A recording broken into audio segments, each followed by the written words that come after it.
Good day, everyone. This is my report about psychological determinism and against psychological determinism.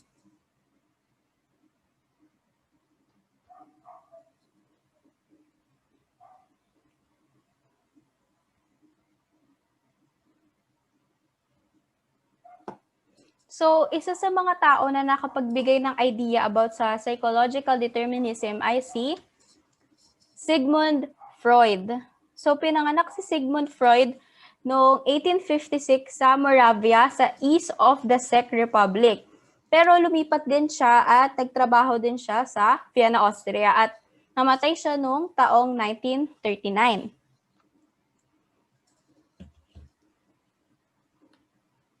So, yan.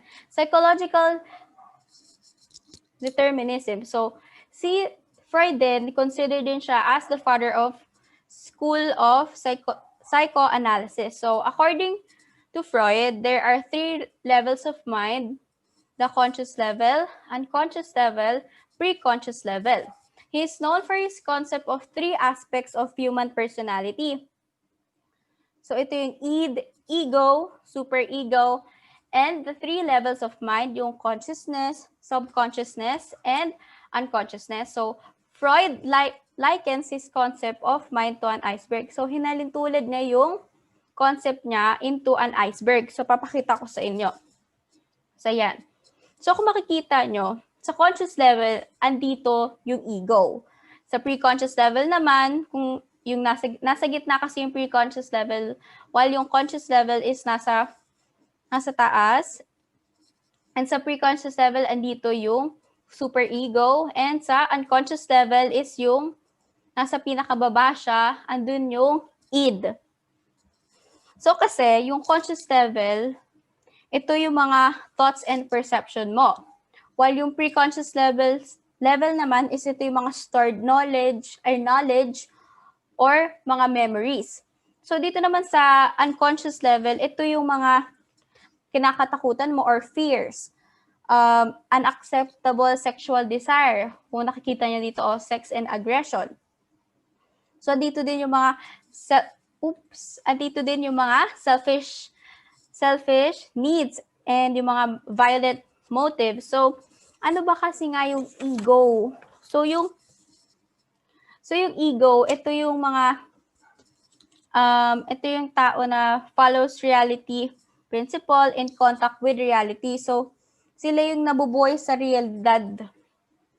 While yung dito naman sa superego, sila yung may mga moral principle, alam din nila yung do's and don'ts. So, ito yung mga alam nila yung tama o mali at pasok din yung mga morals sa isang tao. While dito nga sa ego naman,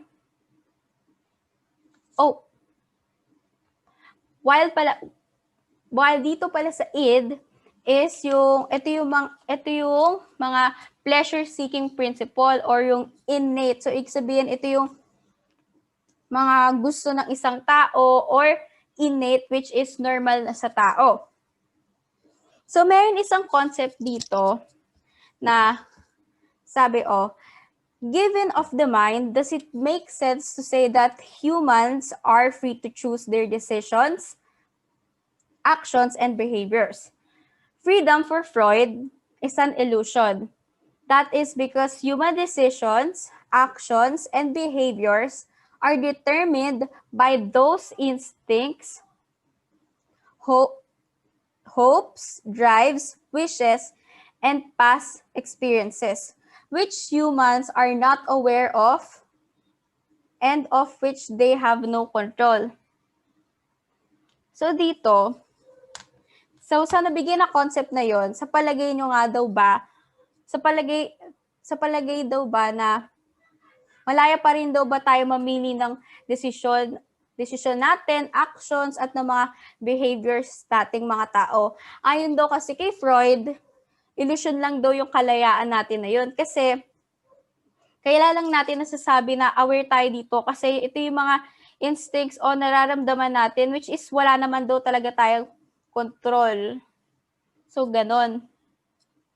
So, meron din dito kasing isang example. So, babasahin ko ulit sa inyo. Sabi, Suppose you have 3 suitors. So, tatlong manliligaw. The first one is young, tall, dark, and handsome. The other one is young, intelligent, and rich.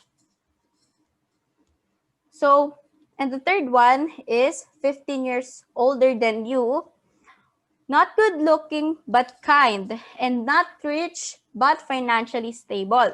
So suppose they have been courting you for a year now, an ample time for you to know each one. So ibig sabihin parang kumbaga ito na sakto na yung time na nabigay sa'yo para makilala mo na sila. Ganon. You are giving yourself 1 month to deliberate on your choice. You may choose the guy number 1 because you are attracted to him. You may also choose guy number 2 thinking of your secured future. Or you may also choose guy number 3 for his kindness. So, but whom will you choose? You may choose any of the guys. You may try to justification to your choice, but as far as Freud is concerned, your choice is predetermined. Kumbaga parang alam mo na yung decision mo, hindi ka lang nga sure. So it's because your choice is a product of your values, preferences, wishes, and hopes, and past experiences that continue to determine your present decisions, actions, and behavior. So ang sample na yan, lumalabas kasi kung sino yung pipiliin mo. Kung yung mayaman ba na matalino na, tapos mas bata sa'yo, or yung bata din na mas matakat sa'yo, at pogi, or yung isa naman na mas matanda sa'yo at hindi naman ganun ka kayaman, tapos hindi din ganun ka pogi, kumbaga, yun. Pero ayon kasi kay Freud nga daw na yung sagot mo is predetermined na. So, sabihin, alam mo na yung napili mo, hindi ka lang nga sure. Pero kasi yung choice mo kasi, based kasi yun sa mga based kasi sa experiences mo or yung mga gusto mo sa buhay. Katulad nga nung sabi niya na dun sa guy number 2, yung mayaman na thinking of your secured future. Tapos yung sa guy number 3 is which is yung mabait kasi nga ito yung siguro yung isa sa mga preferences mo sa lalaki.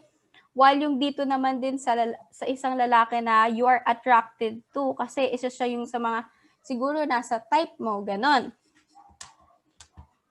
So, ayan. So, parang ito din yung sinasabi nga ni Freud na wala tayong control or unaware pa rin tayo sa ano natin, sa iniisip natin. Pero, alam na natin pero hindi lang tayo sure.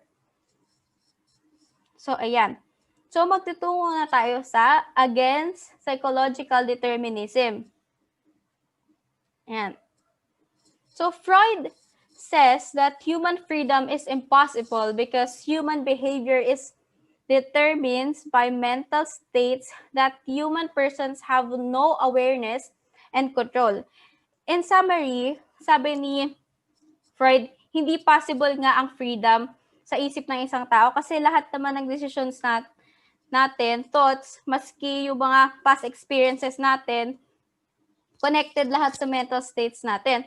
Kahit isipin natin na yung gusto natin gawin ngayon, kung hindi siya applicable sa mental state mo or wala kang sa consciousness, hindi mo masasabi na free ka sa gagawin mo. Pero sabi nga nung mental states daw na yun, meron tayong nakaka-apekto din yun sa behavior natin. Pero sabi kasi nga ni Plato says that the reason has the power to govern both our appetite and emotion. Sabi ni Plato na yung mga reasoning natin and thoughts natin ay enough na para makontrol yung emotions natin and thoughts. At ito naman yung sinabi ni Immanuel Kant. Yung Immanuel Kant states that human may sometimes act according to the dictate of their desires, but they have the capacity to choose what is right. So sabi niya, yung mga tao, pwede naman silang mag-act according sa gusto nila, pero nandun pa rin yung mga capability nila na maisip kung ano ba yung mga tama o mali. Nandun din yung capability nila na maintindihan yung proof ng may human freedom. So, sinasabi din dito kasi na yung mga psychological states daw is totoo, pero kaya ng mga tao na maging aware at i-control yung mga thoughts and not the other way around. So, ang final take ng against psychological determinisms is humans are free, unlike sa psychological determinism na sinabi pala nung psychological determinism. So, yun lang yun. And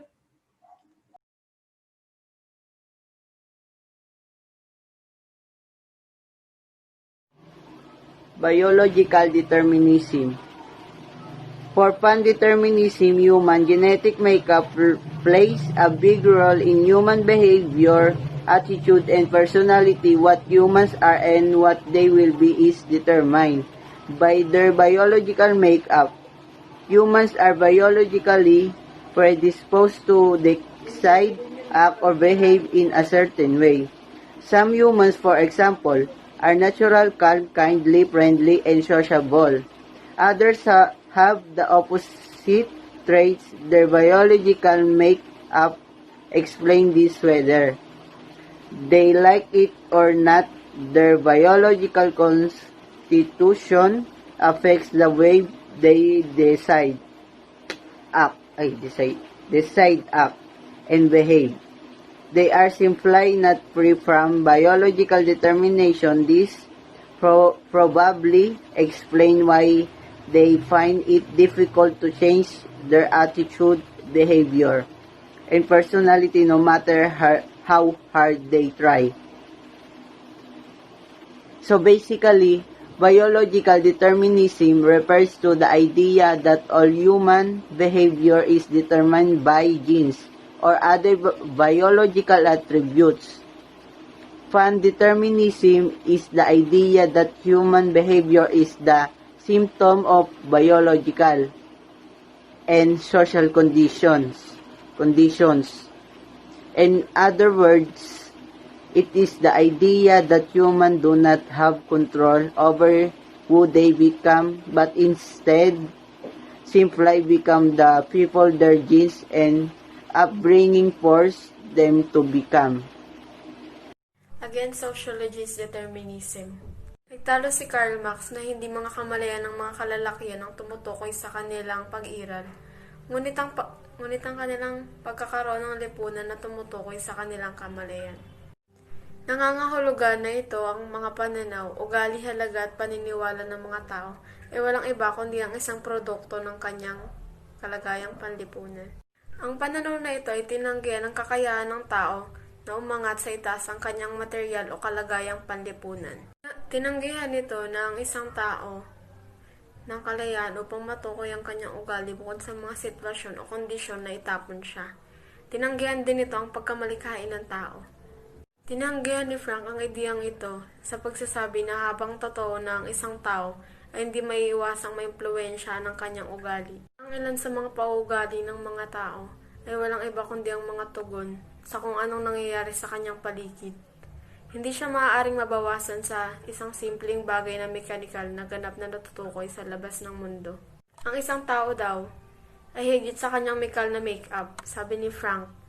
Ngunit paano ang kaliyan ng tao? Wala bang kaliyan sa espiritu tungkol sa pag-uugali at reaksyon sa anumang naibigay na kapaligiran?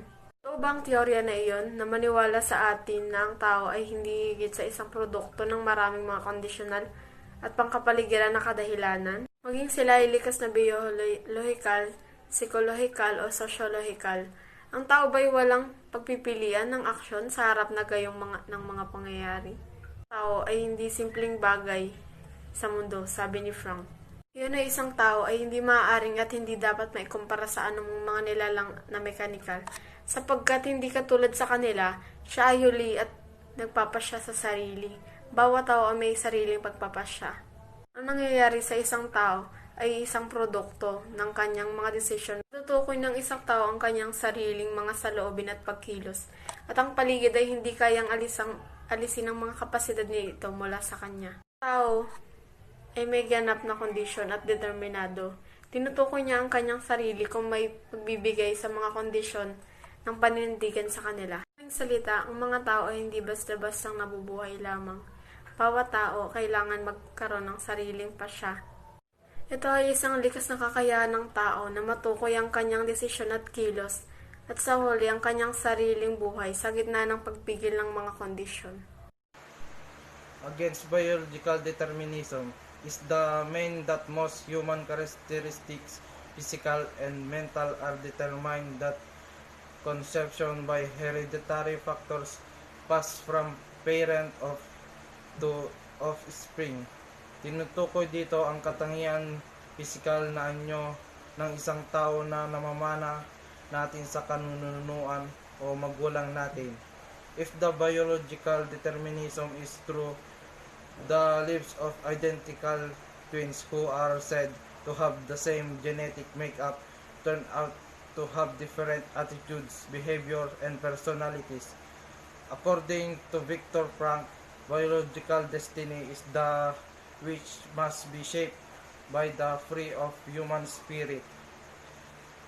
But human may also deliberately ignore it, which is also act of freedom. Ang isang halimbawa ng against biological determination is ang buhay ni Nick Vujicic. Si Nick Vujicic ay pinanganak na walang braso at binti. Bilang isang bata, nahirapan siya sa buhay, nakaranas ng kalungkutan at panghina. Nagkaroon ng pataas at kabiguan at tinanong ang layunin ng kanyang buhay. Ang bata ay nagtangkang magpakamatay sa edad na 10. Ay isa na ngayong pinakatanyag na tagapagsalita ng ebanghelikal at pampasigla ng mundo.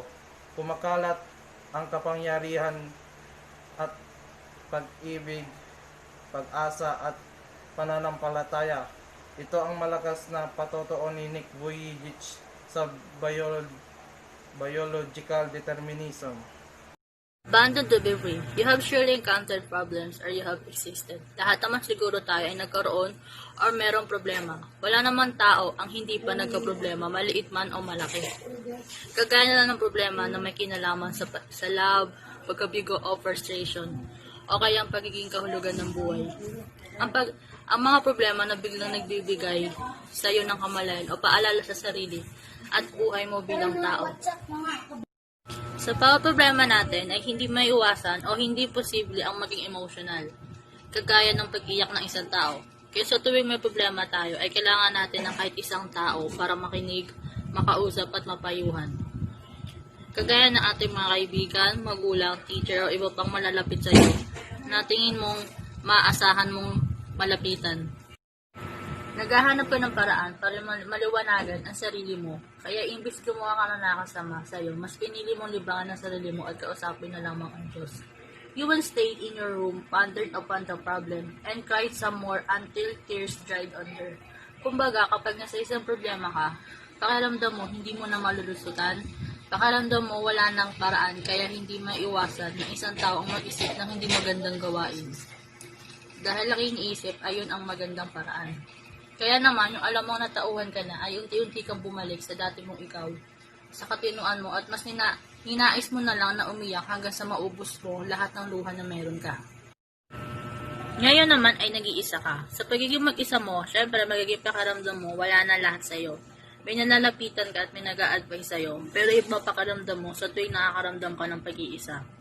Pakaramdam mo mag-isa ka lang. Pakaramdam mo na mag-isa ka lang nahaharap sa problema na meron ka. Kasi pakaramdam mo nag-iisa ka. You are abandoned to be free, according to Sartre 1975. Iniwan. Yan ang pakaramdam mo. Iniisip mo na nag-iisa ka lang. Nakakulong ka sa ganyang mindset, kaya hindi mo kaya pakawalan ang sarili mo. Kung inabandon na ka sa ibang paraan, kagaya ng common na ginagawa, halimbawa natin, Ang isang pusa niligaw ng kanyang amo, kaya hindi niya alam kung saan siya uuwi at kung saan pupunta. You have to create them yourself. You may choose to stay where you are or you may continue the journey. But it is your actual steps that will bring you where you want, which will make you who you are. Kaya naman dapat lagi mong isa-isip na pwede kang pumili kung mananatili ka na lang ba dyan sa kung ano ka ngayon. O itutuloy mo ang umpisahan mong paglalakbay para sa journey mo. Sa daan ng dadaanan mo, yun ang magiging bunga ng mga ninanais mo para maging ano ka at kung sino ka. You are the master of your fate and the captain of your soul. Ikaw ang masusunod at pagdidesisyon ng sarili mong kapalaran. As an adage says, you are then left alone. That is the price of freedom. Abandonment, the existential condition of being thrown into one's existence with nothing to cling to as guide. The path of life is not ready-made. It is for each of us. Ang naintindihan ko lang, ano ang price ng freedom? Abandonment. Pagkakaroon ng isang tao nito pero walang gabay. Ang daan na tatahakin mo para sa maging kinabukasan mo ay hindi nakalaan kasi tayo ang gumagawa na kung ano mang nangyayari sa buhay natin. Freedom in despair. So, living would have been convenient for us if everything in life were ready-made. So, sinasabi dito na kung sakali na yung mga bagay sa mundo, gawa na, as is na sila, hindi na tayo yung gagawa. Mas convenient sa atin, mas advantage natin yan. Kasi syempre, hindi na tayo papakahirap, parang easy na lang ng buhay, di ba? Pero sabi ng isang philosopher na si Sartre, sabi niya, life is nothing in the beginning. What it becomes depends on how we live it. So, yung kanina sabi, para mas convenient nga, diba kapag ready-made na yung buhay, ay ready-made na lahat nandito sa mundo. Pero sabi nga ni Sartre, yung buhay natin, wala palang umpisa. Kumbaga, kailangan mo ng hard work, or parang kailangan gagawin mo. Para gusto mo, kunyari, kung gusto mo ka na buhay, syempre magsisikap ka, ganon. Ayun, tapos, life is nothing in the beginning, what becomes depends on how we live it. So, sinasabi niya dito, parang ikaw yung magdidesisyon ng buhay na gusto mong tahakin. Parang ikaw yung magdidecide kung anong buhay yung meron ka. Ganon. Kasi after all, dito nga sabi, we are the creators of our own individual lives. May kanya-kanya tayong buhay, may kanya-kanya tayong isip, may kanya-kanya tayong puso. Parang walang magmamayari sa'yo, ikaw lang yung nagmamayari ng buhay mo. Dahil ikaw lang yung nagmamayari ng buhay mo, ikaw lang yung magde-decide kung ano yung gusto mo mangyari doon sa buhay mo. Diba? This is because we are free. Kapag ikaw, dahil may sarili-sarili tayong buhay, may freedom tayo. Kasi tayo yung may freedom tayo mismo sa sarili natin. Kasi tayo nagde-decide kung anong gusto natin, kung ano yung desisyon gagawin natin at pipiliin natin. So, may freedom ka kapag ikaw yung nagmamay-ari ng sarili mong buhay. Pero ayun, 'di ba? May freedom tayo na magdesisyon kung ano yung mga gusto natin or parang ano yung gusto natin sa buhay natin. Pero sabi dito, our lives do not always turn out to be what we want them to be. Ayun lang, kasi lahat ng desisyon may consequence. Lahat ng desisyon may resulta. Ganon. Pero minsan, hindi natin alam kung ano yung magiging resulta. Sabi nga, diba, expect the unexpected. Ayun yung madalas kong naririnig. Kumbaga, hindi lahat ng gusto natin nakukuha natin, diba? Kung minsan kasi, yung nasa realidad, hindi lahat ng gusto mo makukuha mo. Diba? Kasi, ayun, reality is not always compatible with what we want. Minsan kasi may, di ba, parang may situation na may gustong-gusto ka, pero hindi mo nakuha. Di ba? Parang ayun yung gusto mo, yun yung dinesisyon mo, pero hindi mo nakuha. Yun yung reality.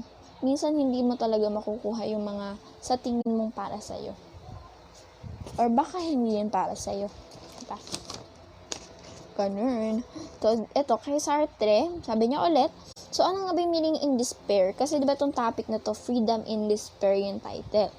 So, yung in despair, parang kawalan ng pag-asa, ng hope. So, in despair condition where our freedom exists. So, ayun nga, we are in despair when we have no control over the realizations of our plans in life.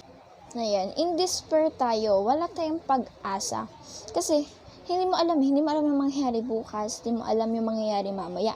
Maraming possibilities. Pag nag-desisyon ka, always look for sa maraming possibilities na pwede mangyari. Bad man yan or good man yan. Lagi ka titingin sa maraming possibilities kapag ikaw ay nagdesisyon. Kasi, yun nga, hindi mo naman makukuha kung ano yung, kung ano yung na-expect mo. Minsan, hindi mo naman nakukuha talaga yun eh. Kaya nga, diba, expect unexpected. Minsan, hindi mo talaga nakukuha kung ano yung sa tingin, yung naiisip mo na makukuha mo. Hindi ganun. So, ayun. We are in despair kasi wala tayong control sa ano yung realidad ng buhay. So, ayun. Nabigay ng example si Sartre. So, ito. Yung group of students plan to establish an organization. So, ayun. May isang grupo daw na gustong maggawa ng organization sa school nila. So, ayan. A series of meeting was conducted. Ayan. Nagplano sila. Nagmeeting sila. All members are committed to pursue their goal of having their organization accredited by the school administration. So, ayan, lahat sila committed sa bagay na gagawin nila. Each member was given a task. So, lahat sila may kanya-kanya. Siyempre, group kayo eh. Paghahati-hatian nyo talaga yung mga task para mabuo nyo talaga yan. So, kunyari, ikaw yung leader. So, ikaw yung leader. Ayan, yung mga members mo nakadepende sa'yo. As much as you rely on their commitment and participation. So, ganun naman yung leader eh. Parang, nakarely ka rin naman sa kanila. Kasi, syempre, di nyo naman mabubuo yan kung hindi magpa-participate lahat. So, ayun. Kaso, paano kung may nangyari ka to? Kasi, syempre, kailangan mong tumingin sa mga what ifs, ganyan, mga possibilities. Ayan, suppose, a new student manual has been approved prohibiting in the school student organization such as the one you plan to establish. Ayan, kunyari, may bagong rules. Parang naglabas yung, yung school student organizations ng parang rule. Isa na dun yung group nyo, yung naplano nyo na organization. So, anong pwedeng gawin? Kasi syempre, di ba, kung bawal yung organization na ginawa nyo or pinlano nyo, syempre back to zero ulit, di ba? So, ito, yung gagawin mo, pwede kang mag-file ng appeal na nagawa na namin to, ganyan, na pwede bang baguhin kasi syempre, naplano nyo na, sayang naman yung effort nyo, di ba? So, ayan, kunyari,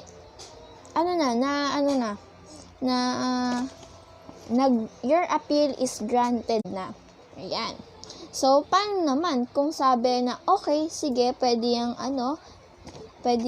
nagawa yung organization, pero paano kung kailangan at least 100 members yung nasa organization nyo? Ano naman yung gagawin mo kapag gano'n naman yung problema? So, paano yung person in charge na yung taga-recruit ng mga members, hindi nagawa yung trabaho niya? At yung iba naman, ayaw nang gawin yung trabaho nila. Parang hindi na committed. Kasi di ba, may mga gano'n na parang sa una, planado, lahat committed. Lahat, ginaganahan, di ba? Sa gagawin yung organizations. Pero paano kung bigla siyang tinamad? Di ba? Kasi di ba, yung mga tao, madaling magbago. Di ba? Hindi naman lahat, kung ano sila sa umpisa, yun pa rin sila sa huli. Hindi naman ganun eh.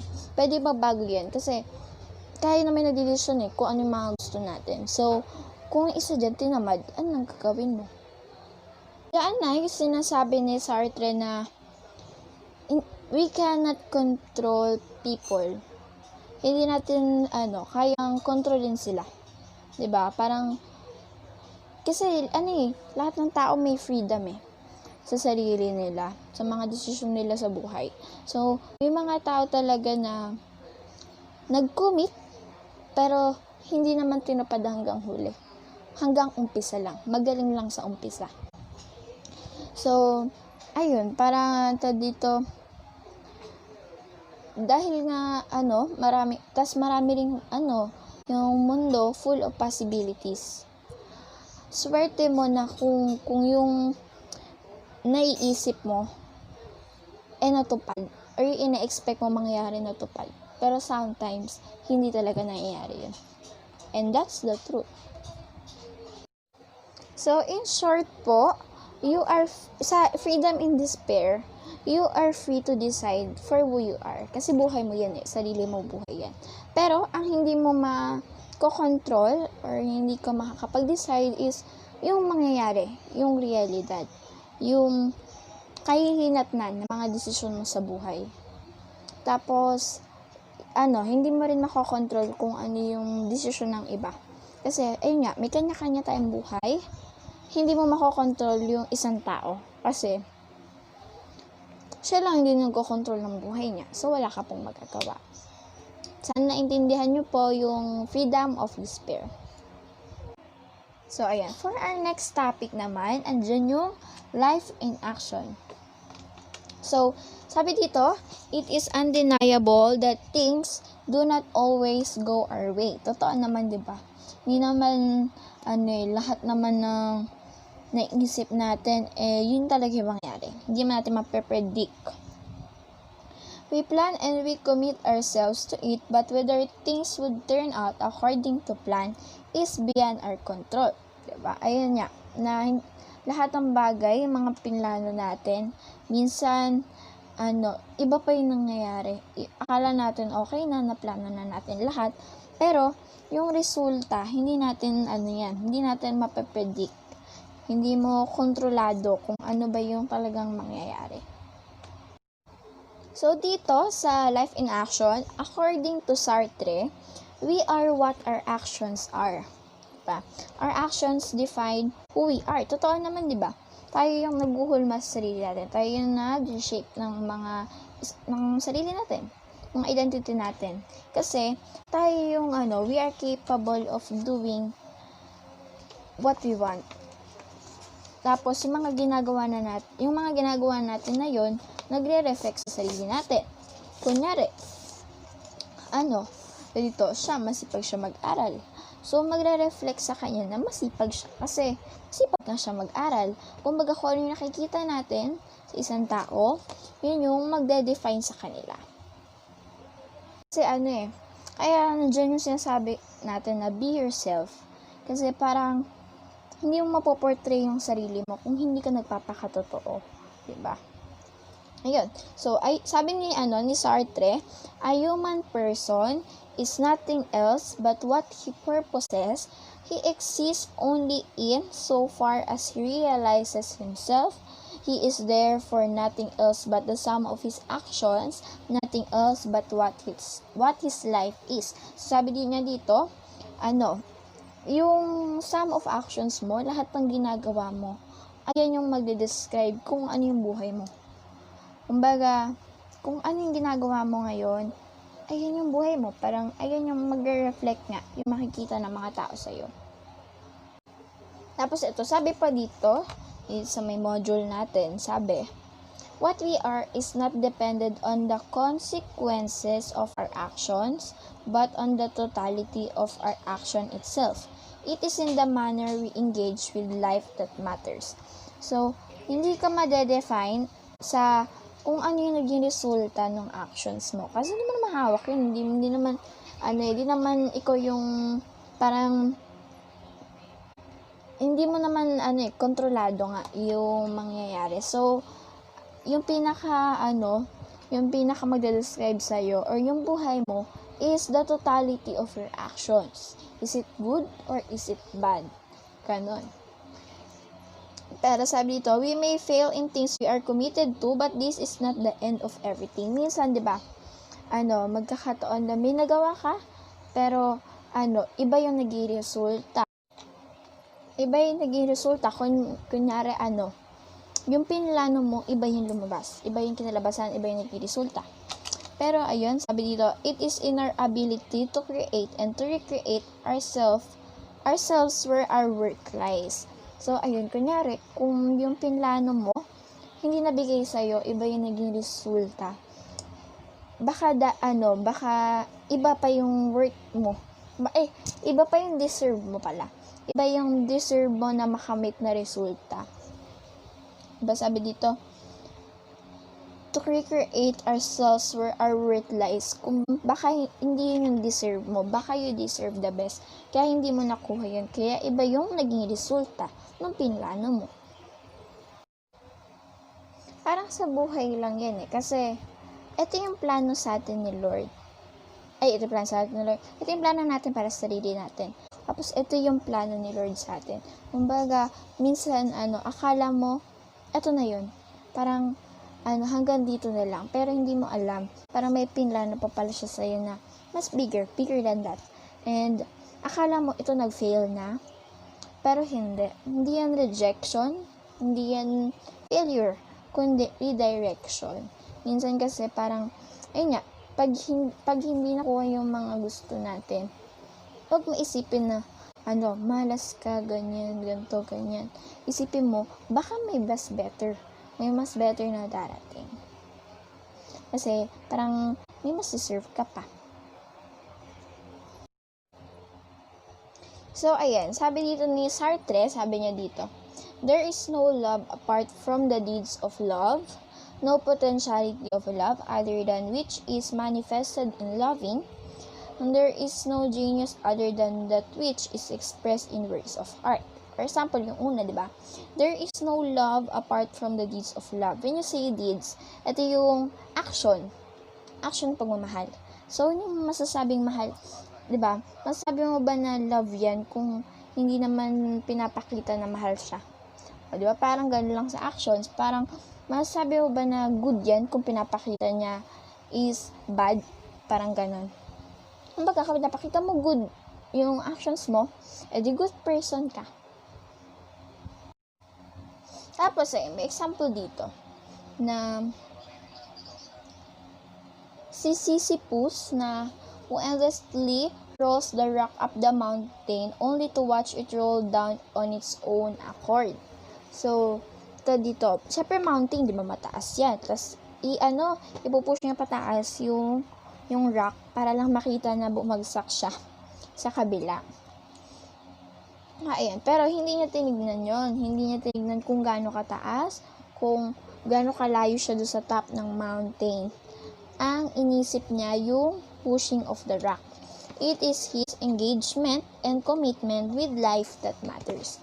So, dito, ayun, ang inisip niya yung, maidala niya yung rock kasi may gusto siya. Diba? Na gusto niya makita na bumagsak yun sa kabila. Kaya ginawa niya.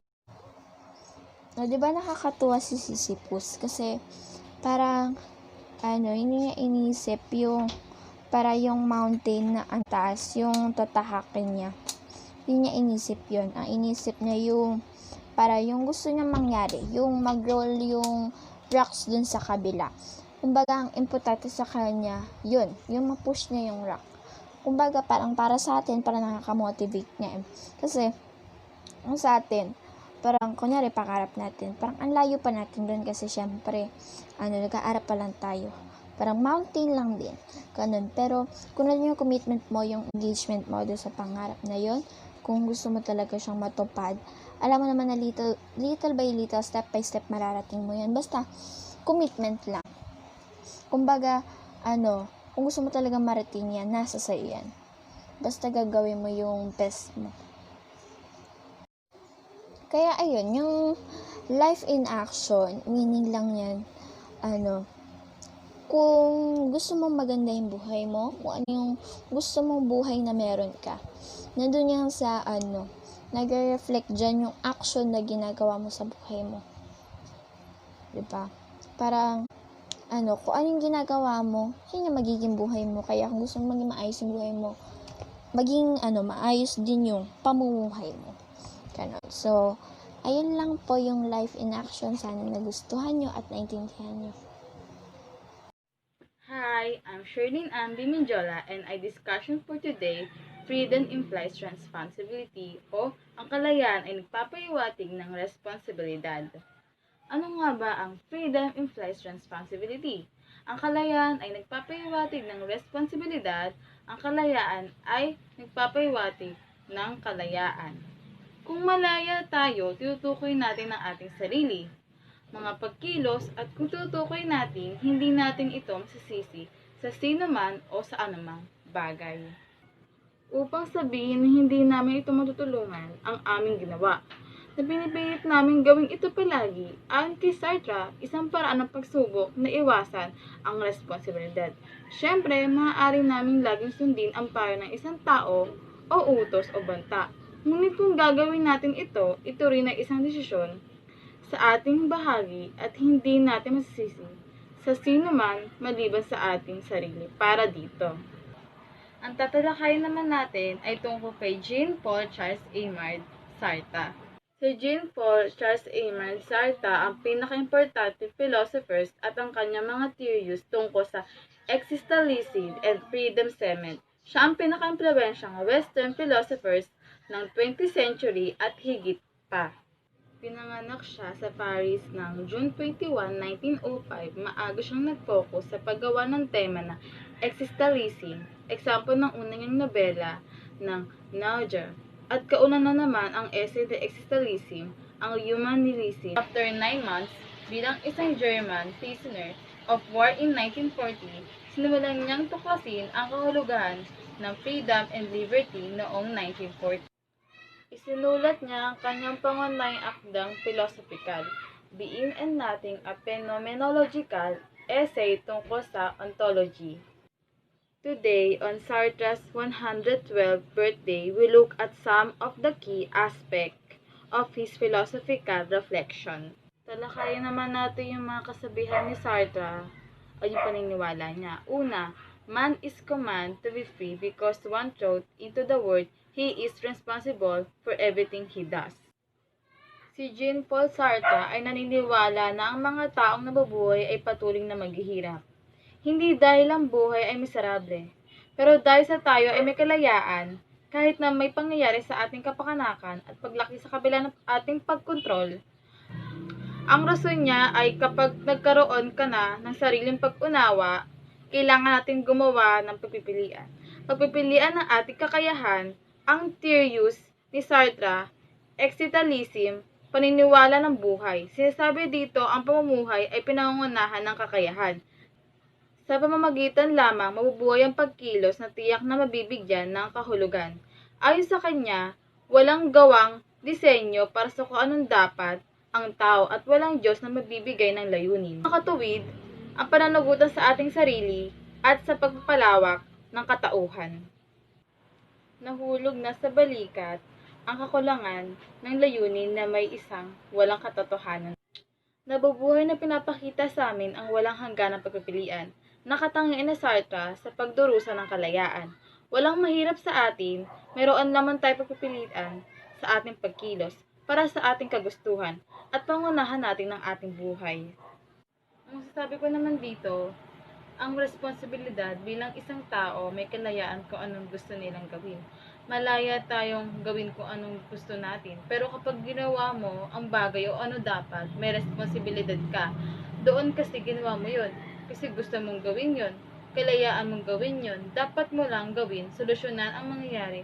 Huwag mong isisisi sa iba ang ginawa mo. Dapat handa kang panagutan ito dahil responsibilidad mo iyon.